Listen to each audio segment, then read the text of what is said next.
గతి విరచితివి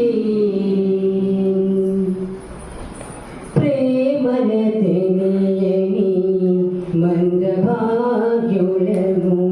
ప్రేమించావు ప్రేమను నేర్పావు ప్రేమన తెలియని మందభాగ్యులను ప్రేమించావు ప్రేమను నేర్పావు చవి చూసిన నీ ప్రేమ కోసమై చవి చూసిన నీ ప్రేమ కోసమై దహదహ చెందిన తరుణములో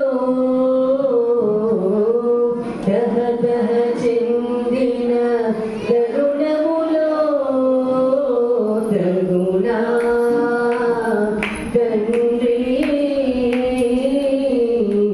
తనయుల గతి విరచితివి నీవన నెరుగని నిత్య సంకితుల శంకను తీర్చి సత్యము తెలిపావు నీవన నెరుగని నిత్య సంకితుల శంకను తీర్చి సత్యము తెలిపావు నిత్యుడవగు నిన్ను సేవించుటకై నిత్యుడవగు నిన్ను సేవించుటకై దహదహ చెందిన తరుణములో దహదహ చెందిన తరుణములో కరుణా తండ్రి తనయుల గతి విరచితివి నీవు నేను ఒక్కటేనను అనుభవమేదో కలిగించావు నీవు నేను ఒక్కటేనను అనుభవమేదో కలిగించావు మాలో నిన్ను మేము కనుగొననించి మాలో నిన్ను మేము కనుగొననించి దహదహ చెందిన తరుణములో దహదహ చెందిన తరుణములో తరుణా తండ్రి తనయుల గతి విరచితివి సంకీర్తనపై మక్కువ ఏర్పరచి పాడించావు పాటవు నీవై సంకీర్తనపై మక్కువ ఏర్పరచి పాడించావు పాటవు నీవై పాడుచు మెహరశ్రీ నీ వశమవుతూ పాడుచు మెహరశ్రీ నీ వశమవుతూ దహదహ చెందిన తరుణములో దహదహ చెందిన తరుణములో తరుణా తండ్రి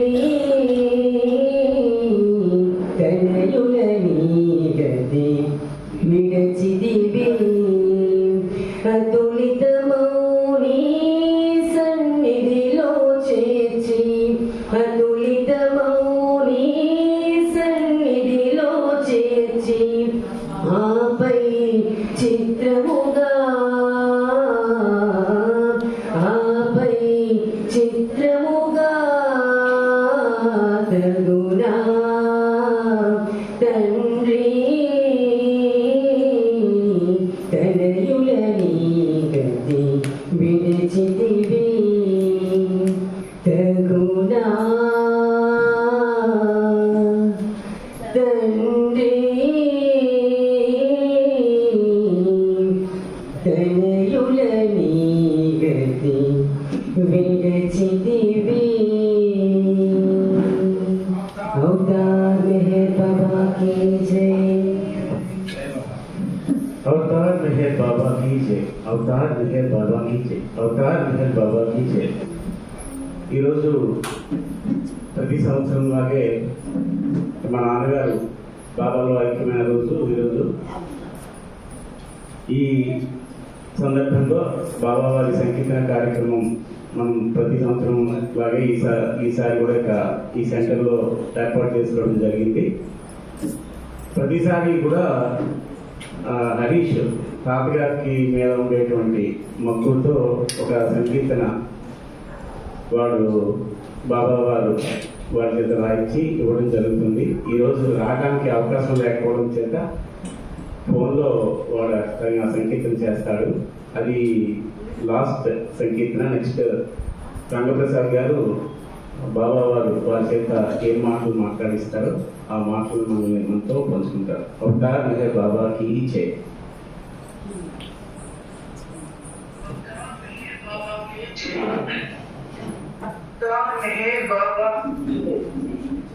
अवतार मेहर बाबा की जय.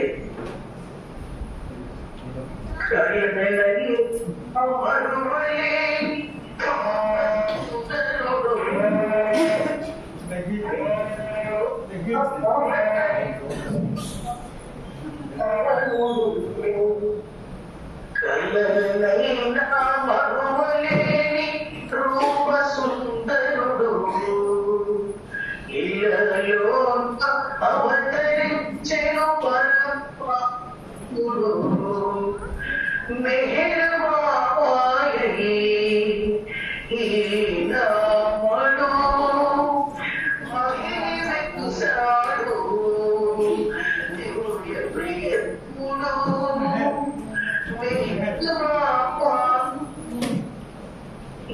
ఈనాడు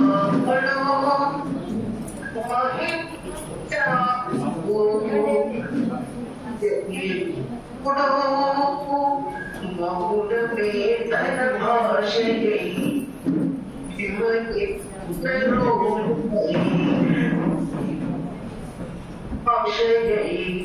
ప్రేమయే రూపమై అందరినీ అలరించాడు యుగవతారునిగా.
కరుణతో తన ప్రేమికులను కావవచ్చిన రూపము మరువకుండా స్మరణ చేస్తే మనయ విడువని రూపము.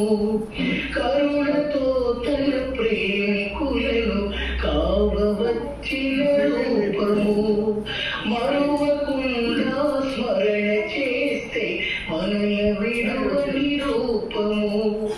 అరుణ కిరణపు కాంతులన్నీ అమరియున్న రూపము సిరులను సగే చూపులన్నీ కలిగియున్న రూపము. అరుణ కిరణపు కాంతులన్నీ అమరియున్న రూపము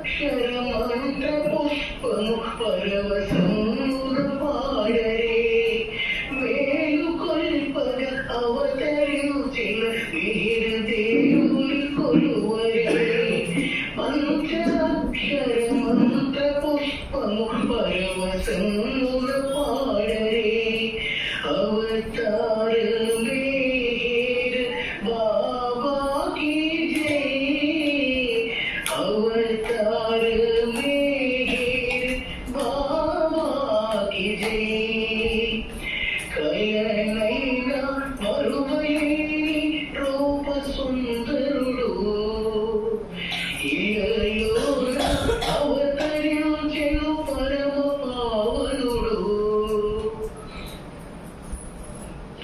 ప్రియముగా తన చరణములను ఆశ్రయించిన సాయట పరముగా తన నామస్మరణము ఆయపించిన మేలట ప్రియముగా తన చరణములను ఆశ్రయించిన సాయట పరముగా తన నామస్మరణము ఆయపించిన మేలట రామనామము కన్నమేటిగ పలుకు నామము ఆప్తిగా కృష్ణ స్వామి వేణుగానపు దివ్య సుధలే సాక్షిగా రామనామము కన్నమేటిగ పలుకు నామము ఆప్తిగా కృష్ణ స్వామి వేణుగానపు దివ్య సుధలే సాక్షిగా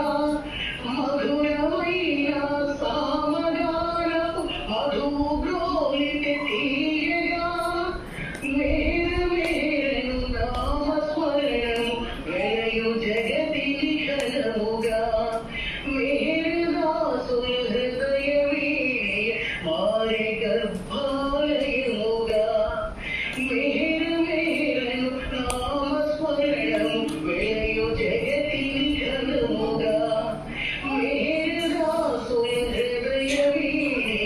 మారి గర్భాలయముగా అవతార మేర్ బాబా की जय అవతార మేర్ బాబా की जय కయనైనా మరువలేని రూప సుందరుడు అవతరించెను పరమ పావనుడు మెహర్ బాబాయే ఈనాడు మహిని వేశాడు దివ్య ప్రియతముడు మౌనమే తన భాషయే ప్రేమయే తన రూపమై మౌనమే తన భాషయే ప్రేమయే తన రూపమై అందరినీ అలరించాడు యుగవతారునిగా ఏ యుగాన అవతరించని ప్రేమ రూపమిదే ఏ జగాన మరలి రాని పూల తేజమిదే ఏ యుగాన అవతరించని ప్రేమ రూపమిదే ఏ జగాన మరలి రాని పూల తేజమిదే కలైన మరువలేని రూప సుందరుడు ఇలయోన అవతరించెను పరమ పావనుడు జై బోలో తామహే బాకి జై థ్యాంక్ యూ నాన్న. జై బాబా. ఇప్పుడు రంగప్రసాద్ అన్నయ్య బాబా వారి మాటలు మనతో ఒక 30 నిమిషాలు అందుకోవాలని కోరుతాను. అవతార్ మేర్ బాబాకి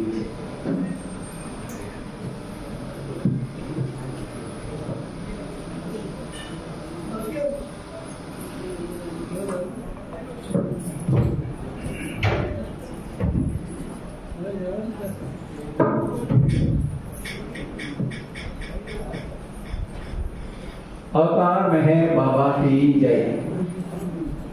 బాబా ప్రేమికులందరికీ హృదయపూర్వక జయ బాబా తెలియజేస్తూ ఈరోజు ఈ కార్యక్రమం యొక్క ప్రత్యేకత మనందరికీ తెలుసు. మన సోదరులు కుమార్స్ ఆనంద్ కుమార్, విజయ్ కుమార్, శివకుమార్ ముగ్గురు కుమారులు కలిపి వాళ్ళ నాన్నగారి జ్ఞాపకార్థం 24 ఏళ్ళు అయింది ఇప్పటికీ. ఆయన బాబాలో ఐక్యమైపోయింది. ఆయన గురించి ఆయన ద్వారా మన బాబా నామాన్ని అందరికీ తెలియజేయాలనే ఉద్దేశంతో ప్రతి సంవత్సరం కార్యక్రమాన్ని ఏర్పాటు చేస్తున్నారు. అదేవిధంగా వాళ్ళ ప్రేమతో కుటుంబ సభ్యులందరూ వచ్చి తండ్రి గారి మీద ఉన్న ప్రేమ వాత్సల్యంతో ఈ కార్యక్రమం గత 24 సంవత్సరాలు జరుగుతూనే ఉన్నాయి. అయితే అవకాశం ఉంటే ఇంటి దగ్గర, లేకపోతే కార్యక్రమం ఎక్కడో దగ్గర ఈరోజు మనం మెహర్ బాబా అనేది విద్యా విహారాలు బెహరా మనోవికాస కేంద్రంలో ఈరోజు మేము అందరం వెళ్ళాం. అక్కడ చాలా దయనీయమైన పరిస్థితి చూస్తే మనకి కొంచెం బాధ, హృదయానికి ఒక విధమైనటువంటి బాధ అనిపిస్తుంటుంది. ఆ పిల్లలందరూ కూడా ఎలా అంటే కేకలేసిన వాడు అవడు, అరిచిన వాడు అవడు, ఎవరికి వెళ్ళిన వాడు అవడు, మానసికంగా వాళ్ళకి స్థిరమైనటువంటి వ్యక్తిత్వం లేదనమాట. అటువంటి వ్యక్తులందరూ ఒక 70 మంది ఉన్నారు అక్కడ పిల్లలు. ఆ 70 మందికి సంరక్షణ చేస్తూ వాళ్ళకి కావాల్సిన ఏర్పాట్లను చేస్తూ, అంటే వాళ్ళు ఎవరంటే తల్లి తండ్రి కూడా వదిలేశారు వాళ్ళని చెయ్యలేక. అదే కొంతమంది తల్లిదండ్రులు లేరు, నిర్భాగ్య స్థితిలో ఉన్న వాళ్ళందరినీ కూడా చేరతీసి ఆ బెహరా మనోవికాస కేంద్రం చేసినటువంటి కార్యక్రమం నిజంగా బాబాకి మన హృదయపూర్వక జయబాబాకి అంతటి సేవ చేయడం అంటే అది సామాన్యమైన విషయం కాదు. మనం ఒక మనిషి చూస్తేనే వాళ్ళని చూస్తేనే ఏ అసహ్యంగా దగ్గరికి వెళ్ళడానికి ఫీల్ అవుతాం. అక్కడే ఒకటికి ఇస్తారు, అక్కడికి లేదు వాడైతే మేము కూడా కేకలేసి పిచ్చోడాలి అనమాట, పుట్టడానికి వెళ్ళిపోతున్నాడు వాళ్ళ మీద. అదే అనేక రకాల మనుషులు ఉన్నారు. వాళ్ళందరినీ చూసి వీళ్ళు అక్కడికి వెళ్ళి అందరం ఇక్కడ వాళ్ళందరికీ భోజనాలు ఏర్పాటు చేసి చక్కగా మంచి కార్యక్రమం చేసి బాబా ప్రేయర్స్ చేసి వాళ్ళందరికీ కూడా చక్కటి విందు ఏర్పాటు చేయడం జరిగింది. ఆ విధంగా ఏదో ఒక సేవా కార్యక్రమం బాబా కోరిక కూడా నిస్వార్థ సేవ అన్నారు. ఆ సేవలో ఏదో పేరు చెప్పుకొని తండ్రి పేరు ఇంకోటి పేరు పుట్టినరోజు కార్యక్రమం తలుచుకొని ఆ సేవ చేయడం అనేది అది ఒక ఆ సంకల్పం కూడా అది బాబా కృపే. అటువంటి విధంగా కార్యక్రమం జరిగింది. ముఖ్యంగా బాబా జీవిత విషయాల్లోకి వస్తే బాబా 1959 అనుకుంటాను అది గురుప్రసాద్లో 3 నెలలు ఉంటుండేవారు. మంచి సమ్మర్లో పూనాలో ఉండేది గురుప్రసాద్ అనే భవనం. ఆ పూనాలో ఉండే భవనంలో ప్రతి సంవత్సరం కూడా వేసవి విడిదిగా అక్కడికి వెళ్ళి ఉంటుండేవారు. గురుప్రసాద్ అంటే బరోడా మహారాణి గారి ఆ పెద్ద బ్రహ్మాండమైన ప్యాలెస్.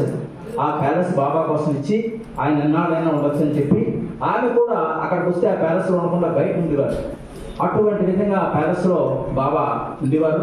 అక్కడ దర్శన కార్యక్రమాలు జరుగుతుండేవి. దర్శనక్రమాలకు వెళ్తుండేవారు. అలా వెళ్తుంటే ఒకరోజు అంటే 59 అది జూన్ నెల అనమాట. ఆ జూన్ నెలలో మన అందరికీ తెలుసు డాక్టర్ బరూచా గారని చక్కటి బాబా ప్రేమికుడు, ఎంతో ఉత్సాహంగా బాబా కార్యక్రమాలు ఎక్కువ పాల్గొంటుంటాడు. అటువంటి ఆయన బాబా దర్శనం కోసం ఆ గురుప్రసాద్ వెళ్తారు. మొదటిసారి కుదరలేదు, 2వ రోజు మళ్ళా 7వ తారీఖు అని మాట్లాడారు. 7వ తారీఖు నాడు వెళ్ళి బాబా దగ్గరికి వెళ్ళి అతను బాబాకి అపరిమితమైన ప్రేమ, బాబా కూడా అంటే చాలా ఇష్టం. బాబా మొదటి 2 రోజులు ఆయన కుదరలేదు, 3వ రోజు వెళ్ళాడు, 7వ తారీఖున వెళ్ళాడు. బాబాతో 2 రోజులు ఉన్నాను, 2 రోజులు ఉన్నాడు. బాబాతో హాయిగా కార్యక్రమం నుంచి పాల్గొంటున్నాడు. అయితే బాబా ఆయనకు ఒక ఇన్స్ట్రక్షన్స్ ఇచ్చారు. ఆయనది నవసారి, యాక్చువల్గా నవసారిలో ఉంటుంటాడు. నవసారి నుంచి వచ్చి బాబా దగ్గర పాల్గొన్న కార్యక్రమాలు పాల్గొంటుంటే ఆయన ఏంటన్నాడు అంటే, బాబా నువ్వు నవసారిలో ఈ నెలలో అంటే జూన్ నెల ఆగస్టు నెలాఖరు వరకు ఆ ఊరు వదిలి వెళ్ళడానికి ఉంటుంది, నా ఆదేశం ఇది. నవసారిలోనే నువ్వు ఉండాలి, అక్కడి నుంచి బయటకు వెళ్ళడానికి లేదు అని చెప్పి బాబా ఒక ఆదేశం అలాగే ఇచ్చాడు. తప్పకుండా బాబా మీ ఆజ్ఞను పాలిస్తాను అని చెప్పాడు.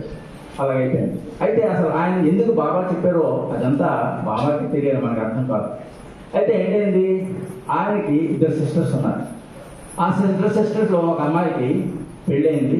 పెళ్ళి భర్త కూడా బొంబాయిలో వాడు కాపురం ఉంటున్నారు. వీళ్ళు అంతా బాబా ఫ్యామిలీ. కానీ భర్త బాబా అంటే కుదిరేది కాదు, బాబా అంటే నచ్చేది కాదు. ఈమెని బాబా కార్యక్రమానికి బాబా దర్శనానికి వెళ్తామంటే వెళ్ళడానికి వీళ్ళకి నవ్వు పెట్టేవాడు. అయినా ఆమె ఎంతో విధంగా చెప్పిన వినేవాడు కాదు. ఇద్దరికి మనస్పర్ధలు వచ్చాయి. మనస్పర్ధలు కొంచెం ఈ విషయంలో కొంచెం అనేక రకాలుగా డిస్ప్యూట్ వచ్చింది. ప్రేమ వాతావరణం వల్ల చెడిపోయింది, దూరం అయ్యేది. ఆమె ఒకసారి ఏదో గొడవ జరిగిందో ఏదో మాకు తెలియదు. ఆమె బొంబాయిలో ఉన్నవాడు, కుటుంబం బొంబాయిలో ఉంటారు. ఆ బొంబాయిలో ఆ ఇల్లు వదిలేసి ఇంకొక ఎక్కడికో రూమ్తో వెళ్ళిపోయింటాడు. వెళ్ళిపోయేసరికి పాప ఈయనకి బాబా మీద ఇష్టం లేదు, కానీ ఆమె మీద ప్రేమ ఉంది. అయితే ఏం చెప్పాడు, ఈవిడ వెళ్ళిపోయింది ఇంట్లో ఎలాగా అని చెప్పి వెంటనే అన్నదమ్ముడికి మెసేజ్ టెలిగ్రామ్ కొట్టాడు. ఇలాగ మీ అమ్మ మీ సిస్టర్ ఇలా బొంబాయిలో నా ఇంట్లో వదిలేసి వెళ్ళిపోయింది, ఎక్కడికి వెళ్ళిందో తెలియదు అని చెప్పేసరికి ఇదంగా నిజంగానే ఇంకొక ఆట ఉంది, బొంబాయి వెళ్ళడానికి వీలేదు. బాబాయ్ అని చెప్పారు, నువ్వు ఆగస్టు నెలాఖరు వరకు కలవడానికి వీలేదన్న. ఏం చేస్తాడైనా బాధపడలేదు. అప్పుడు ఇంకొక సిస్టర్ తల్లి వాళ్ళిద్దరిని పంపించి ఏం జరిగిందో చూడండి. వీళ్ళిద్దరు అక్కడికి వెళ్ళారు, ఆ ప్రాబ్లం ఏంటో తెలుసుకొని ఈ లోపల ఆమె సూసైడ్ చేసుకుంది, ఆత్మహత్య చేసుకుందాడు. ఏంటంటే ఆ కారణం అనేది బాబాకి తెలుసు. ఆత్మహత్య చేసుకున్న తర్వాత వెంటనే టెలిగ్రామ్ వచ్చింది అక్కడి నుంచి, బాబా ఇలా ఆత్మహత్య చేసుకుంది, నువ్వు అర్జెంటుగా ఈ జనరల్స్ ఆ కర్మకాండ చేయడం నువ్వు రావాలి అలాగని చెప్పి ఏం చేస్తాడు బాబా, వెళ్ళాలా వద్దా, వెళ్ళడానికి నాకు ఏ మాత్రం బాబా ఇష్టం లేదు. అయితే అప్పుడు చెప్తాడు, రాలేని ఏ పరిస్థితిలోనే బాబా ఆత్మహత్య ఇలా చేయండి, అక్కడ వెళ్ళి వాళ్ళిద్దరు వెళ్తారు. అయితే ఈమెం చేసింది, ఇంకో సిస్టర్ ఉంది, ఆవిడ బొంబాయి వీళ్ళిద్దరు వెళ్ళారు, తల్లి కూతురికి వెళ్ళి వెంటనే బాబా దగ్గరికి ఒక మెసేజ్ ఇచ్చారు. బాబా మా సిస్టర్ ఇలా చనిపోయింది, ఆ ఆత్మహత్య చేసుకుంది, ఆవిడ అసోసియేట్ చేసింది, కాబట్టి మా అన్నయ్య రమ్మమంటే రానంటున్నాడు, నీ ఆజ్ఞ ప్రకారం చేయమన్నాడు అని ఆ చనిపోయిన మరుసటి రోజే ఈవిడికి మెసేజ్ ఇచ్చారు, బాబాకి మెసేజ్ ఇచ్చారు. బాబా తెలుసు కదా, బాబా వెంటనే బరుచాకి టెలిగ్రామ్ ఇచ్చారు, నువ్వు వెళ్ళి నీ సిస్టర్ యొక్క కర్మకాండలో పాల్గొని నీ క్షేమంగా రా, వెంటనే తిరిగి నా దగ్గరికి వెంటనే పోనా వచ్చి గురుప్రసాద్లో నన్ను కొలు ఆయన మెసేజ్ ఇచ్చారు. ఎప్పుడైతే మెసేజ్ వచ్చిందో ఆయన అమ్మ నాయన అయితే వెళ్ళొచ్చు అన్నమాట. పాప వెళ్ళననిసుకున్న మనిషి బాబా చెప్పిన ఆర్డర్ కదా, వెంటనే వెళ్ళాడు, ఆ ఫోటోలో పార్టిసిపేట్ చేశాడు. తిరిగి బాబా దగ్గర అప్పటికి భర్త అంటే వీళ్ళ బావగారు కొంచెం మదన పడుతున్నాడు, నా వల్లనే ఈ ఆత్మహత్య చేసుకుంది, ఎంత ప్రమాదమైంది, నేను దొరికిపోయాను, నేను బాబాని ద్వేషించాను, ఆ ద్వేషం మీద ఆవిడికి మనసు కలిగి చనిపోయింది అని అతనిలో కొంత చేంజ్ జరిగింది మనసులో. ఏం చేయడం అని చెప్పి ఇప్పుడు బావగారు వచ్చారు కదా, చాలా చేశారు కదా, బావా ఇలా నా వల్ల పొరపాటు అయింది, నేను మీ చెల్లిని కొంచెం బాధ పెట్టాను, ముఖ్యంగా బాబాని అనడాన్ని మాట్లాడిసాను, నాకు తప్పుకోలేక అక్కడ పొరపాటు చేసి నాదే పొరపాటు, నన్ను క్షమించు, నేను క్షమించడం కాదు బాబా, అతను భగవంతుడు బాబా ఉన్నాడు, ఆయనే క్షమించాలి కానీ మనం ఎవరికి కాదు అని చెప్పి ఈ లోపల ఏం జరిగింది, బాబా ఈ రోజు మధ్యనే బాబాకి టెలిగ్రామ్ బరుచాకి వచ్చినప్పుడు బరుచ ఏం చేస్తున్నాడంటే ఈ డిస్కోర్సెస్లో సబ్జెక్ట్ చదువుతున్నాడు. ఏంటది, మరణంలో రకాలు, మరణించిన వాడి జీవితం ఎలా ఉంటుంది, మరణానంతర జీవితం అంటే ఏమిటి అనే విషయం డిస్కషన్లో వచ్చింది. ఆ డిస్కషన్ బాబా అది చదువుతున్నాడు అనమాట. అందులో ఏంటి, ఆత్మహత్య చేసుకున్న వారికి వెంటనే తిరిగి జన్మ రాదు, తిరిగి వాళ్ళు ఒక ప్రేతాత్మలుగా మారి కొన్ని సంవత్సరాల పాటు జన్మ లేకుండా అలా ఉండిపోతారు అనే విషయం చదువుకున్నాడు. ఆ విషయం ఆ బావగారు కూడా ఉన్నాడు, విన్నాడు.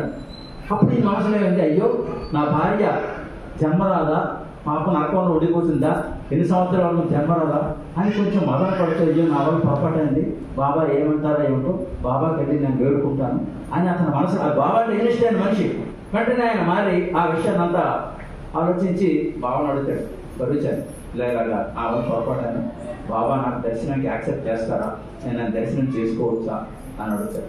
అడిగేసరికి తప్పకుండా నువ్వు బాబాని అడుగుదాం, వెళ్దాంరా, నేను వెళ్తాను కదా అని బరుచా ఈయన్ని తీసుకుని వెళ్తాడు బాబా. ఇద్దరు కలిసి బాబా దగ్గరికి వెళ్తారు. బాబా దగ్గరికి వెళ్ళగానే బాబా అంటారు, పిలిచి నువ్వేమనుకుంటున్నావు బాబా నాకు, బాబా అదే పొరపాటే, నేను నా భార్య ఉన్నంతకాలం నేను ద్వేషించాను, ఆవిడ నీ దగ్గరికి రానివ్వకుండా చేశాను, నా వల్ల పొరపాటు జరిగిన తర్వాత నా కారణంగా నా సూసైడ్ చేసుకుంటే ఆత్మహత్య చేసుకుంది. ఆత్మహత్య చేసుకున్న తర్వాత ఆ ఆత్మ ఎంతో కొన్ని వందల సంవత్సరాలు 1000 సంవత్సరాల పాటు మళ్ళీ జన్మ లేకుండా నరక యాత్ర అనుభవిస్తుంది కదా, దానికి కారణం నాదే, నన్ను క్షమించు, దాన్ని ఏమైనా మార్గం ఉందా, నేనైనా పొరపాటు నాది, నాకు ఆ శిక్ష వేసినా పర్వాలేదు అని బాబా దగ్గర పెట్టుకుంటాడు. పెట్టుకుంటే బాబా అంటారు పర్వాలేదు, ఎందుకంటే ఆమె భరూచా సిస్టర్ పరుచ నాకు ఆత్మీయుడు.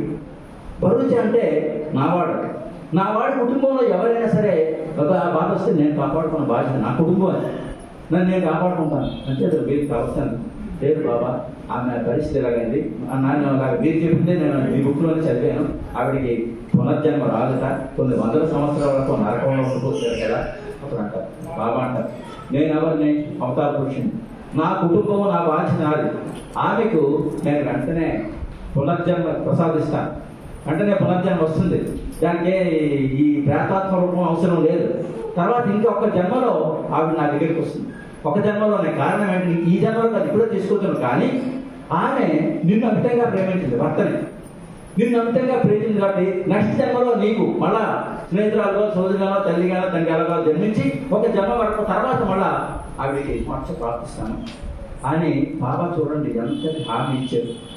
బాబా కుటుంబంలో ఎవరున్నా సరే, నిజమైన బాబా ప్రేమికుల కుటుంబంలో మనం ఎవరు పుట్టినా సరే దాని యొక్క ఎఫెక్ట్ చాలా పవర్ఫుల్గా ఉంటుంది. బాబా ఆవిడ తన రాతను కూడా మార్చే విధి చెప్పాలంటే మరణించిన తర్వాత అటు ఆత్మహత్య చేసుకున్న వ్యక్తులకి మనం అంత వేగం రాదు. జన్మ ఎవడు ఆ బాధ అనుభవించాలి, ఆ నరకయాతన భరించాలి, ఆ పూర్తి సంస్కారాలకు వచ్చేవారంటే రూపం ఉండదు, ఆ దేహం లేకపోతే జరగదు. అటువంటి పరిస్థితుల్లో కూడా ఆమెని కాపాడి ఆమెకి వెంటనే జన్మనిచ్చి తర్వాత పునర్జన్మ మళ్ళీ జన్మలో నీకు మోక్షాన్ని కూడా ప్రసాదిస్తారని ఆమె ఇచ్చాడు. అందుకే బాబాని మనం మనస్ఫూర్తిగా హృదయపూర్వకంగా విశ్వసించినట్టయితే తప్పకుండా మనకు ఆయన ఏ విధంగా అయినా సహాయం చేస్తారు. తర్వాత తల్లి అప్పుడు ఈ విషయం తెలిసింది కదా, మళ్ళా బాబా విషయంలో బాబా చెప్పారు, ఒక సద్గురువు మనిషి 300 సంవత్సరాల క్రితం చనిపోయిన ఆత్మ అయినా సరే వాడికి తిరిగి ఇచ్చగలను సద్గురువే ఇవ్వగలడు అని బాబా ప్రకటించారు. ఆ మాట వినగానే ఆ తల్లికి ఆ కూతురు మరి మనమనని చనిపోయింది కదా, మళ్ళా బతికించుకొచ్చేమో, మా వెళ్తే బాగున్నది. బాబా నువ్వు అవతార పురుషుడి, సద్గురువుకి అంత శక్తి ఉంటే నీకు అంత శక్తి ఉంది. మరి నా అమ్మాయి చిన్నది, పెద్ద వయసులో కాదు, ఏదో పొరపాటున ఆత్మహత్య చేస్తుంది, నీ ప్రేమికురాలు నిన్నే కోరుకోవాలి, దానికి అంటే దానికి మళ్ళా జన్మ లేదు, మళ్ళా బతికించి మా దగ్గరికి వచ్చినట్టు చేయకూడదా? నువ్వు చేయాలంటే 300 సంవత్సరాల క్రితం మళ్ళీ బతికించిస్తానని చెప్పావు కదా, సద్గురువు చేసేవాడు నువ్వు చేయలేవా అని బాబా అడుగుతాడు. బాబా నవ్వుతూ అంటాడు, అది నీకు కథలో ఆమె కనబడి చెప్తుందిలే అని. ఆ తర్వాత మళ్ళా సంవత్సరం అయిపోయింది, కాలం నడిచిపోతుంది. 1 year తర్వాత మళ్ళా సహవాస కార్యక్రమం జరుగుతుంది. అప్పుడు వీళ్ళందరూ వచ్చారు. వచ్చినప్పుడు అప్పుడు మళ్ళా ఇవి మర్చిపోలేదు. బాబా ఇలా అన్నారు, నువ్వు బతికించాలంటే అమ్మ నాకు మళ్ళీ బతికించి ఇవ్వగలవు, నువ్వేమైనా సహాయం చేయగలవా? ఆమె నువ్వు చేయాలంటే ఎంతసేపు, అటువంటి 300 సంవత్సరమే చనిపోయినవాడు బతికించినవాడు నీకు చేయలేవా అని మళ్ళా బాబా అమ్మా ఆవిడ ఎప్పుడే పుట్టిసింది, బాబా కుటుంబంలో పుట్టింది, ఆ పిల్ల ఆ చంటి పిల్ల నా దగ్గరికి వచ్చింది, నేను ఒళ్ళో ఎత్తుకుంటున్నాను, ఇదిగో ఆ పిల్ల అని బాబా ఆ పిల్ల యొక్క ఇష్టం. ఆ పిల్ల ఎవరట? ఆ చనిపోయిన ఆమె కూతురు మళ్ళా అదే ఆత్మ మళ్ళా పుట్టింది.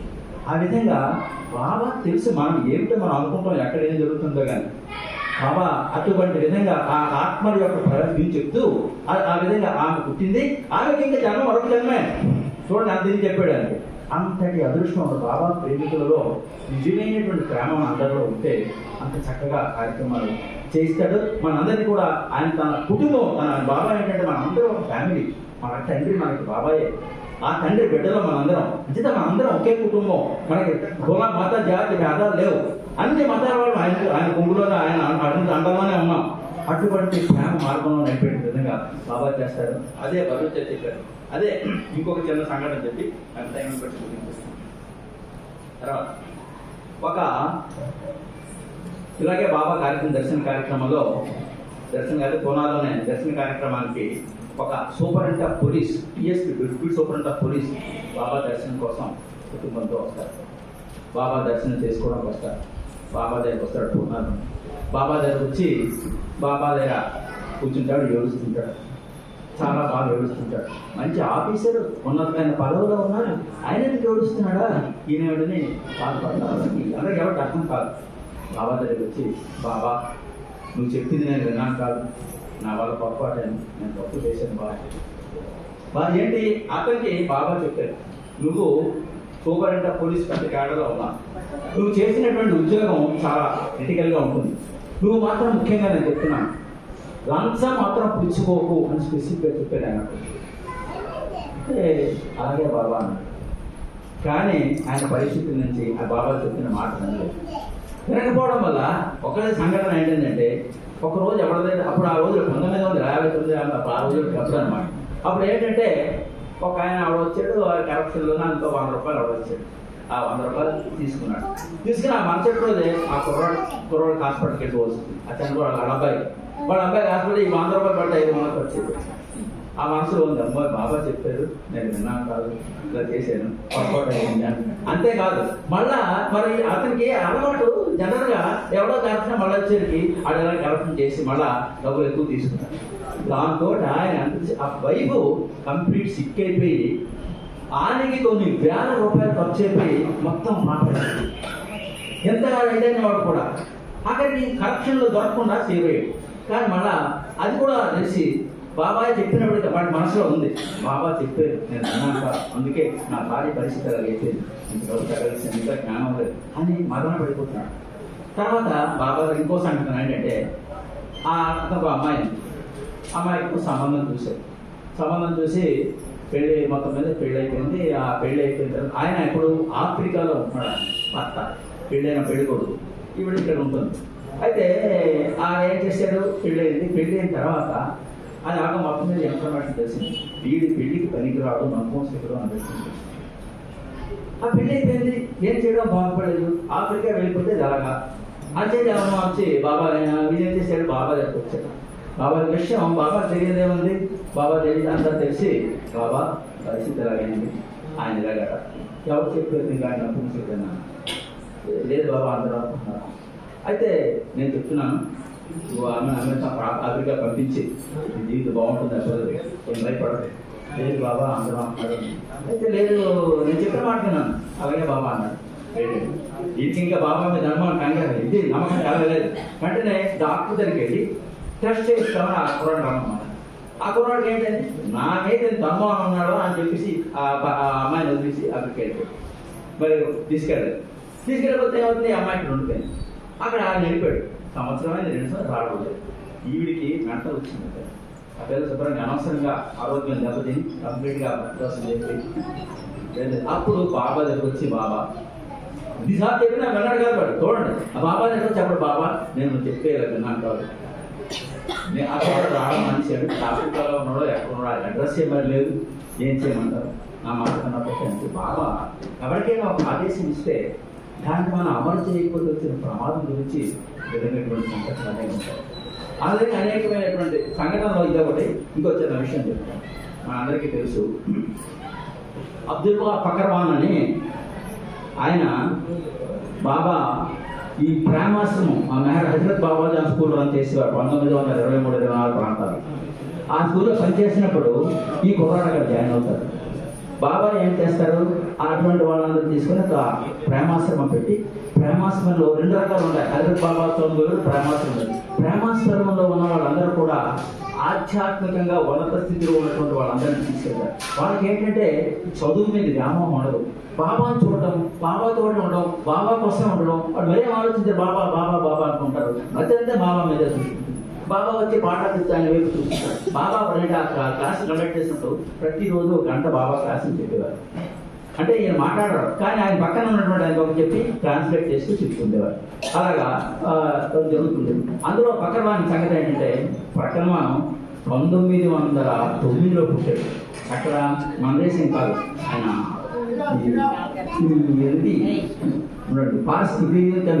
మన పర్షియా దేశం నుంచి వచ్చాడు. పర్షియా అనమాట. ఆ పర్షియాలో పుట్టాడు. అతని సంగతి ఏంటంటే, అతను నిజంగా పుట్టినప్పటికీ 1909 పుట్టినప్పటికీ ఆయన పరిస్థితి ఏంటంటే, తన తండ్రి ముస్లిం, కంప్లీట్ ముస్లిం అని. వాళ్ళు ముస్లిం పూర్తి నమ్ముతారు. అయితే ఆ రోజు ఆ ముస్లిం ఒక రోజు ఆయన అన్నదమ్ముడు పెళ్లి అవుతుంది.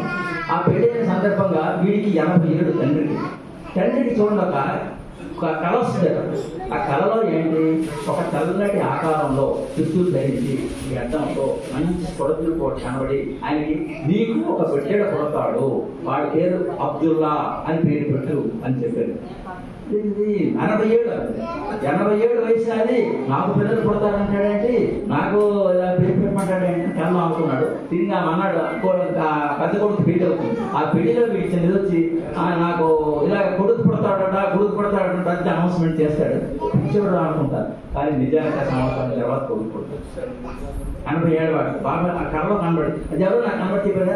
అతనే అబ్దుల్లా పక్కన. ఆ కొడుకు ఏం చేయాలి, పుడతాడు, పెద్దవాడు అవుతాడు. పాపం పుట్టిన వెంటనే కొన్నాళ్ళకి తల్లి చనిపోతాడు. ఈ అబ్దుల్లా ఎవరో లేరు. పాపం ఆ చుట్టాలు బంధువులు ఎవరు చారదీయలేదు. ఏదో వాళ్ళింట్లో భోజనం చేసి చాలా బాధపడి 10 సంవత్సరాలు వచ్చేసరికి చాలా ఏంటి చేసేవాడు, కూలికి వెళ్ళేవాడు, లేబర్ పని చేసేవాడు, ఆ వ్యవసాయం చేసేవాడు. చేసి ఏదో పట్టుకొస్తుంటే 10 సంవత్సరాలు అయిన తర్వాత ఆయన చదువు మీద కాస్తుంది. అక్కడ ఆ ముస్లిం స్కూల్లో జాయిన్ అవుతాడు. ముస్లిం స్కూల్లో వెళ్తాను కూడా చదువుతాడు. కానీ చదువులో మాత్రం చాలా తెలియనివాడు. అక్కడి నుంచి వాళ్ళ అన్నగారు వారని చెప్పి పక్క టౌన్ వెళ్తాడు. ఆ టౌన్లోనే చదువుకుంటాడు. మంచి తెలియని వాడు. వాడు హిందీ, రష్యా, మరాఠీ 4 భాషలు నేర్చుకుంటాడు. నాకునే మంచి బాగా ఉన్నతోటాడు. అప్పటి నుంచి వాడికి ఆధ్యాత్మికంగా మంచి చింతనలో ఉంటాడు. భగవంతుడి గురించి తపంతో ఉంటాడు. వాడికి ఏంటంటే బాబాయ్ లోపల నేను మెహరాబాద్లో ఒక స్కూల్ ఓపెన్ చేస్తున్నాను. ఆ స్కూల్లో ఎవరైనా జాయిన్ అవ్వచ్చు. అది ఆధ్యాత్మిక శిక్షణకు సంబంధించిన స్కూల్. ఎవరైనా రావచ్చిన పబ్లిక్ అనౌన్స్మెంట్ ఇస్తారు. ఆ అనౌన్స్మెంట్ కరెక్ట్గా పేపర్లో పెడితే ఆ పేపర్ వాడికి వెళ్తుంది. అక్కడ ఇరాన్ దేశంలో, రష్యాలో అక్కడికి వెళ్ళి ఆ పేపర్ చూస్తాడు. వెంటనే ఆయన లెటర్ రాసి నేను మీ స్కూల్లో జాయిన్ అవ్వచ్చా అని పెడతాడు. అప్లికేషన్ పెడతాడు. ఆ అప్లికేషన్ అనేది రిప్లై వస్తుంది, జాయిన్ అయిపోవచ్చు. వెంటనే అక్కడి నుంచి వచ్చి వాడు పాస్పోర్ట్ తీసుకొని ఆ చదివితే అప్పటికి ఏం చేసేవాడు, వాడు మొన్నాళ్ళ ప్రైవేట్ ఉద్యోగం చేశాడు. అదే చదువుకున్న స్కూల్లో మళ్ళీ టీచర్గా జాయిన్ అయ్యాడు. అప్పుడు జీతం అంతా 10 రూపాయలు 20 రూపాయలు. ఆ లెక్కలతో మరి చెప్తాను కానీ నేను చదువు మీద దృష్టి, భగవంతుడి దృష్టి మీద బాగా తెలుసు కదా. వాడిని వెంటనే పీడియా వచ్చేస్తాడు, మెహరాబాద్ వస్తాడు. మెహరాబాద్ స్కూల్లో జాయిన్ అవుతాడు. మెహరాబాద్లో స్కూల్లో జాయిన్ అయిన తర్వాత అప్పటికి వాడి వయసు 17 ఏళ్ళు. 17 ఏళ్ళ వయసు కూడా జాయిన్ అవుతాడు. ఆ జాయిన్ అవుతాడు. బాగా ఆ చూసుకునే వాడికి ప్రత్యేకంగా ఒక గది ఇచ్చి నువ్వు ఇందులో ఉండాలని చెప్పాడు. వాడికి విషయం అప్పుడు ఎవరు ప్రిన్సిపాల్ ప్రిన్సిపాల్ రంజు అబ్దుల్లా. ఆ ప్రిన్సిపాల్ వాళ్ళందరూ కూడా వీళ్ళందరూ కూడా ముస్లిమ్స్ వాళ్ళందరూ కూడా అంటే వీడికి ప్రత్యేకంగా జాగ్రత్తగా చూసి చేసేది. వాడికి అలా రోజుకి బాబా ప్రేక్ష పెరిగిపోయింది. చదువు మీద ఇంట్రెస్ట్ తగ్గిపోయింది. తగ్గిపోతే ఆయన ఏం చేశారు, ఈ చదువుకున్న స్కూల్ కలిసి ప్రేమాశ్రమ స్కూల్ పెట్టి అందులో ఆయన ట్రాన్స్ఫర్ చేశారు. అక్కడికి వెళ్తే వాడు నిరంతరం బాబా చూస్తూనే ఉండేవాడు. బాబా కోసమే ఉండేవాడు. ఎప్పుడు బాబా బాబా బాబా అనుకుని ఉండేవాడు. రాత్రి పొగలు అదే చేస్తూ ఉండేవాడు. అటువంటి వాడికి కొన్నాళ్ళైతే ఆ వేళ ఆదివారం శనివారం అయింది. ఆ రాత్రి బాబా ఏం చెప్పారు, నా దగ్గర ఉన్న ఎవరికైనా సరే ఒక బంగారు మేలు బంగారంగా తయారు చేస్తాను, నా దగ్గర ఉన్న శిక్షణ పొందిన వారైనా నన్ను పూర్తి విశ్వించిన వారికి అన్న మాట బాబా చెప్పారు. ఆ మాట పట్టుకున్నాడు. నేను మేలు బంగారం చేస్తాను బాబా అన్న రాత్రి అందరూ అదే వాళ్ళకి ఆలోచన. మన్నాడు ఉదయం ఆదివారం అయింది. ఆ రోజు వాళ్ళు హాకీ ఏదో ఆటలు, వాళ్ళకి ఆటల పోటీలు ఉంటే అందులో పార్టిసిపేట్ చేస్తాడు. పార్టిసిపేట్ చేసినా కానీ వాడి దృష్టి అంతా ఈ లోకం మీద లేదు. వెంటనే 1 గంట 12 అవుతుంది. ఒక ఆకి నుంచి వచ్చి భోజన టైంలో వెళ్ళకొచ్చేసరికి భోజనం క్రమం అన్నమాట. ఈ భోజనం వేసేసరికి ఆ తిండి మీద చేస్తలేదు. కూర్చోబెడతారు, తినడానికి చేస్తాడు. కానీ భోజనం చేయలేక అలాగా వాడి ప్రపంచం అంతా బాబా కనబడుతుంది. ఎక్కడ చూసినా బాబా మైమైంది. వాడి లోకం అంతా కూడా వాడి శరీరం అంతా మారిపోయింది. వాడి పరిస్థితి మారిపోయింది. అలా పెయింట్ అయిపోయింది. వాడు ఆ పెయింట్ అయిపోయినప్పుడు వాడు అక్కడ పడుసాడు. బాబా అది 5 గంటల సేపు తెలుగు లేకుండా ఉన్నాడు. బాబా వెంటనే వాడిని చూసి వాడు హాస్పిటల్ జాయిన్ చేయండి. హాస్పిటల్లో జాయిన్ అయినప్పుడు బాబా చెప్తారు, వీడు 6వ జ్ఞానభూమికి వెళ్ళాడు. వాడు చూసేవాడు. వాడే హాస్పిటల్లో జాయిన్ అయితే వీళ్ళందరూ చూడడానికి వెళ్తారు. చూడడానికి వెళ్ళి వాడు చూసారే, ఏరా వాళ్ళందరూ క్లాస్ ఇది కదా, ఏరా నువ్వేం నేను ఎవరు నేను అడుగుతాను. అడిసరికి వాడు ఏమంటాడు, నువ్వు బాబా ఎవరు చూపారు, ఎవరంటే బాబా అంటాడు. ఒక అగ్గిపెట్టి తీసి చూపిస్తాడు, దేవుడంటే బాబాయ్ అంటాడు. ఆ విధంగా ఆయన కంప్లీట్గా బాబాను ఎక్కడ చూసినా బాబా, ప్రతి వారిలో బాబాను చూస్తాడు. ఆ స్టేజ్కి తీసుకెళ్తాడు మన బాబా. ఎంతది మన ఆధ్యాత్మికంగా చెప్పాలంటే 6వ జ్ఞానభూమిగా. 6వ జ్ఞానభూమి తర్వాత ఏంటంటే నెక్స్ట్ గార్డెన్ కాదు, భగవంతుడు ఐక్యమైపోవడమే. ఆ స్టేజ్కి తీసుకెళ్ళి వాడు అక్కడికి వెళ్ళేసరికి వాడు కంప్లీట్గా ఇదైపోయి ఆ మధ్యలో ఉండిపోతాడు. 5-6 రోజులు అయిపోతుంది. అప్పటికి బాబా తెలుసు కదా ఇదంతాను. వాడినప్పుడు ఎనిమా ఇవ్వండి చెప్తారు బాబా. అవన్నీ మనకి తర్వాత అలాగా చూసి విపరీతంగా బాధ అనిపిస్తాడు. వాడికి తెలిసిపోయింది నేను దిగిపోతున్నాను, బాబా బాబా నన్ను మార్చుకో మాట్లాడు. అప్పుడు బాబా అంటారు వాడిని అలా తీసుకుని చచ్చిపోతాడు వాడు, అంతేత వాడిని మళ్ళా సామాన్య తీసుకొస్తానంటాడు. వాడు తిరిగి సామాన్య మానవుడుగా మామూలు బాబా వచ్చేసరికి ఒక కొంత కాలం పడుతుంది. ఆ తర్వాత బాబా దగ్గర ఉంటాడు. బాబా దగ్గర ఉన్న తర్వాత కాశ్మీర్ ప్రయాణం బాబా కాశ్మీర్ తీసుకెళ్తారు. తర్వాత ఇరాన్ వాళ్ళ దేశం ఉన్నప్పుడు ఇరాన్ కూడా తీసుకెళ్తారు. ఇరాన్ వెళ్తాడు, ఇరాన్ బాబా కూడా వెళ్తాడు. అప్పుడు వాడు ఊరు కదా మా బాబా నేను ఇక్కడ వెళ్ళిపోతానంటాడు. వద్దు రారా వచ్చిరా బాబా అంటాడు. బాబా మా ఊరి మరి నేను రాను ఇక్కడ మా బాబా ఉండిపోయాడు. ఆ ఉండిపోయిన తర్వాత అక్కడ ఉండిపోయాడు. బాబా దగ్గరికి వచ్చాడు. వాడి పరిస్థితి ఏంటంటే అక్కడికి వెళ్ళాక ఒక ఏదో కంపెనీలో జాయిన్ అవుతాడు, బ్రిటిష్ కంపెనీ. ఆ కంపెనీలో జాయిన్ అయిన వాడు ఏం చేస్తాడు, ఆ బ్రిటిష్ కంపెనీలో బాగానే పనిచేస్తాడు, అది కాలుష్యం అవుతుంది. వాడికి ఈ గజెట్స్ హఫీజ్ సూక్తులు అంటే ఇష్టం. హఫీజ్ గజెట్స్ అన్ని చూసి కాబట్టి చదివి ఆ కరెక్ట్గా ఉన్న ఫ్రెండ్కి పంపించేవాడు. ఆ ఫ్రెండ్ అంటే వీడు అక్కడి నుంచి ఆధ్యాత్మిక సూక్తి విషయాలు ఏమి పంపించేవాడు. ఇలాగ పేపర్ కరస్పాండెన్స్ జరిగితే వాడు బ్రిటిష్ వాళ్ళు ఏంటనుకున్నారు, అప్పుడు వీడు ఏదో రహస్యమైన వ్యవహారాలు చేస్తున్నాడు అని వీడిని అరెస్ట్ చేసి వీడు తీసుకుని జైలు పెట్టేస్తాడు. వాడు జైల్లోకి వెళ్ళిపోతాడు. వాడు చేసింది తప్పే లేదు, వాడు ఆధ్యాత్మికంగా ఉన్నది సోరు. అది 3 నెలల తర్వాత ఎంక్వైరీ చేస్తారు. ఎంక్వైరీ చేసేసరికి వీడు నిజంగా మంచివాడే, వీడు నిజంగా ఏం చేయలేదు అని చేసి రిలీజ్ చేస్తారు. ఆ రిలీజ్ చేసిన తర్వాత మళ్ళీ ఎక్కడ ఉద్యోగం అప్పుడు అనుకుంటాడు బాబా మాట వినలేదు కదా, నేను వింటే నాకు బాగా రాకపోయినా హాయిగా హైదరాబాద్లో ఉండవలసింది కానీ వచ్చాను అని ఫీల్ అవుతాడు. ఈ లోపల మన బాబా ప్రేమికుడైనటువంటి జావ్ కేరావాల్ కాదు ఇంకా ఒక ప్రేమికుడు, ఆయన బాబా దగ్గర ఎంతో ఫేవర్గా పనిచేస్తుంది. ఆయనకి అక్కడ ఇరాన్లో ఒక ఆయిల్ కంపెనీ పెట్టాడు. ఆయిల్ కంపెనీకి సరైన అకౌంట్ రావాల్సిన ఉండాలి. పర్షియా పాస్ వచ్చిన వాడు కావాలి, వీడికి పర్షియా వచ్చు. అంతే వీడిని పిలిచి వీడిని నా దగ్గర జాయిన్ అవుతాను బాబా అడిగితే జాయిన్ చేసుకొని చెప్తారు. అప్పుడు వీడి ఇక్కడ జాయిన్ అవ్వాలంటే ఏంటండి, వాడు జైల్లోంచి బయటకు వచ్చాడు కదా, జైల్లో వాడు ఏం చెప్పారంటే నువ్వు ఈ దేశం ఈ ఊరు వదిలి వెళ్ళడానికి వీల్లేదు, ప్రతిరోజు మరి పోలీస్ స్టేషన్ వచ్చి నా కాపాడాలి అని ఒక కండిషన్స్ పెట్టారు. అంతే పాపం ఈయన రమణ పిలిస్తే ఉద్యోగంలో జాయిన్ అవ్వడానికి కుదరలేదు, ఎందుకంటే నాకు ఇలా కండిషన్ ఉందండి అని చెప్పి. అయితే ఏం చేయడం అని చెప్పి బాబా అప్పుడు కొన్నాళ్ళ తర్వాత వీడికి వెళ్ళి చెప్తాడు. ఈయనండి ఆ బాబా ప్రేమికి వెళ్ళి వాళ్ళతో మాట్లాడి మళ్ళీ వాడు రిస్క్ లేదని చెప్పి అలౌ చేస్తారు. అప్పుడు పర్షియాలో వీళ్ళ కంపెనీలోకి వచ్చి ఇక్కడ ఉద్యోగం చేస్తూ కొన్నాళ్ళు ఇక్కడే ఉంటాడు. ఆ జీవితం అలా పర్షియాలో గడుపుతాడు. అంత ఉన్నత స్టేజ్కి వెళ్ళినటువంటి ఆత్మ కూడా మళ్ళీ మామూలు సామాన్య మానవులుగా పుట్టి మళ్ళీ జీవితాన్ని సాగిస్తూ అదేమిట్రా బాబు అంటే నాకు అవన్నీ జ్ఞాపకమే లేదు. ఆ విధంగా బాబా యొక్క వర్క్ ఎలా ఉంటుందో మనం ఊహించలేము. చాలా ఉన్నతమైనటువంటి మిగతా ప్రపంచం వేరు, బాబా ప్రపంచం వేరు. ఇందులో ఒక్కొక్కడికి ఒక్కొక్క ఆత్మకి ఏ విధంగా ఆయన నిండిపోదాం అన్నది అనిపించింది నాకు తెలుసు. ఆ స్టేజ్కి తీసుకెళ్తాడు. మనందరం కూడా అంత అదృష్టానికి కారణం అంటే బాబా ప్రేమలో ఉన్న విశేషం లేదు. మిగతా అందరికీ కాకుండా అందరూ భగవంతుడే కాదని నాకు తెలియదు. బాబాతో ఉన్న వ్యక్తిత్వం ఏంటంటే ఆయన యొక్క స్థితిని మనం పూర్తిగా అవగాహన చేసుకోవాలనే స్థితిని మనం కానీ తెలుసుకోగలిగితే, ఆయన ఉన్నత భావనలో మనం ఉంటే మనల్ని ఏ స్టేజ్కి తీసుకెళ్ళాలో ఆ స్టేజ్కి తీసుకెళ్తారు. అది ఏ నాటికి నమ్మకం లేదు. మనకి భౌతికంగా మనకు కనబడదు. మనం మామూలుగానే ఉంటాం, జీవిస్తూనే ఉంటాం. మన కళ్ళకి గంటలు కట్టి నిన్ను ముందుకు తీసుకెళ్ళిపోతాం అన్నాడు. మనకేంటంటే మన గమ్యం ఏంటి, భగవంతుడు ఐక్యం ఉండదు. మన గమ్యం ఈ ఆస్తులు సంపదలు కాదు. నువ్వు ఎక్కడ 84 లక్షల జన్మలు ఎత్తుతున్నాం, ఇవన్నీ ఏంటంటే మనం చేరవలసిన గమ్యాన్ని చేరాలంటే ఆయన కొంగు పట్టుకుంటే తప్పనిసరిగా మన గమ్యం చేరుస్తాడు. అటువంటి అదృష్టం మనందరికీ లభించింది. అంతేదా బాబాని పూర్తిగా విశ్వసిద్దాం, ఆయనకి 100% సరెండర్ అవుదాం. ఆ విధంగా మనం చేసినట్టయితే మనం చేరవలసిన గమ్యం మనకి తెలియకుండానే మనం తీసుకెళ్తాడు. మనకి ఏ విధంగా వాసన చేయడు. బాబా ప్రేమికులు ఎవరు చూడండి, పేదరికం ఉన్నది లేదు. చాలా మంది ఎక్కడ చూడండి, పూర్వం రోజులకి బాబాకి రాకముందు బాబా వచ్చిన తర్వాత మనలో మనకే తెలుసు ఎంత మార్పు వచ్చిందో మనందరూ. ఆ విధంగా బాబాని పూర్తిగా విశ్వసించి ఆయనకి అంకితం అయితే అంతకన్నా అదృష్టం ఎవరు ఉండదు. అటువంటి అదృష్టాన్ని మనం పొందగలక ఆయనకి నిరంతరం దాసరై ఆయన సేవ చేస్తూ ఉంటాం. అవతార్ మెహర్ బాబాకి జై. अवतार मेहर बाबा की, अवतार मेहर बाबा की, अवतार मेहर बाबा की जय बाबा. బాబా వారికి మనము ఇచ్చే ప్రసాదం ఏమిటంటే ఆయన జయజయలు పలకడమే. మనం అంతకన్నా ఎక్కువ మనం ఎవరేమో అంత సామర్థ్యం మనకి లేదు కాబట్టి నిరంతరం బాబాకి ఆ జయజయలు పలకడమే. అప్పుడు అన్నయ్య బాబా మాటలు పంచుకునేటువంటి విషయాల్లో కూడా అల్టిమేట్ ఇది ఏంటంటే నిరంతరం బాబాని మనలో ఒక అణువుగా మనము స్వీకరించగలగాలి. అంటే మన హృదయంలో పరిపూర్ణంగా ఆయన కొలువై ఉంటాడు. బట్ కొలువై ఉన్నాడనేటువంటి స్పృహ మనలో ఉండి తీరాలి.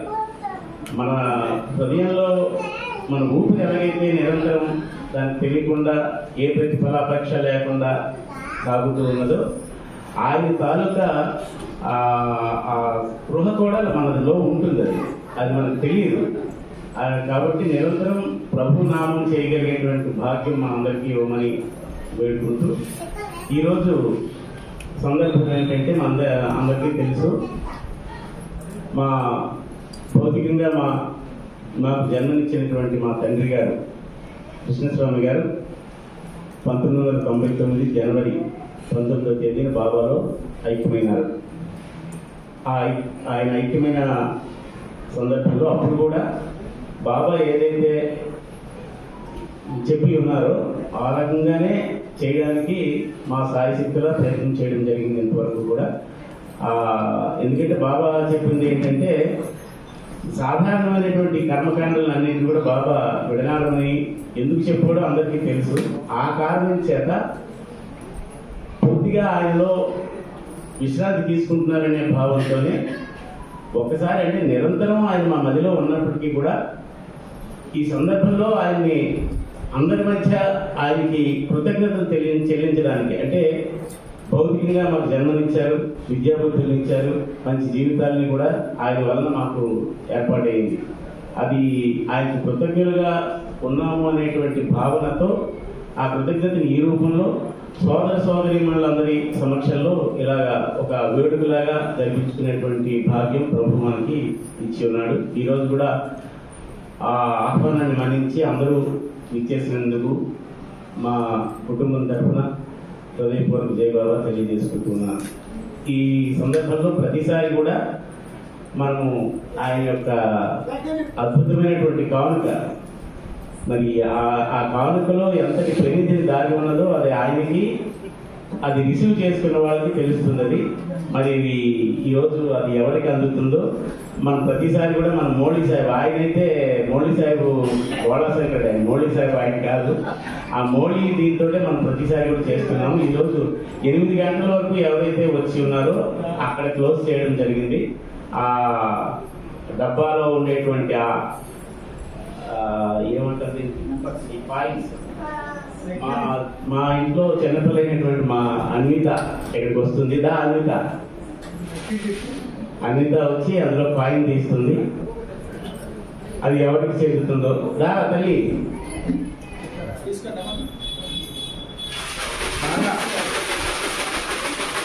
తీసుకురారా.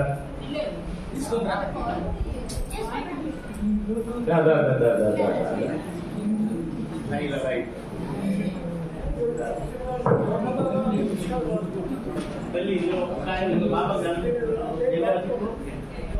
ఎలా చెప్తావు? ఏం చెప్తావు? ఇప్పుడు చెప్పు చెప్పదండి. 13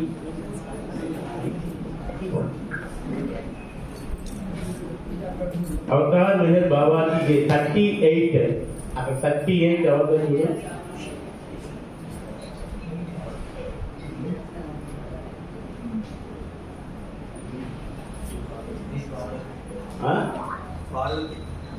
భారతి టీచర్ ఈ పాట పైన ఉందా? భారతి టీచర్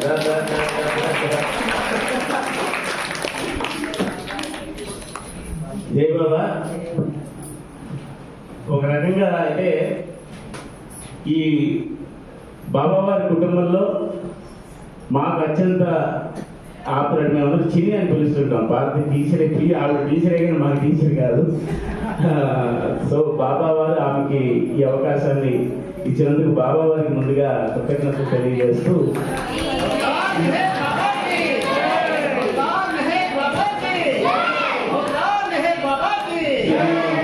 మీ అందరి అనుమతితో నా భార్య వస్తుంది ఇక్కడికి, తీసుకురావాలి సార్. తను అందజేస్తుంది.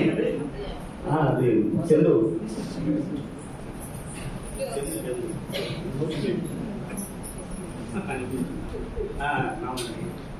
मेहर बाबा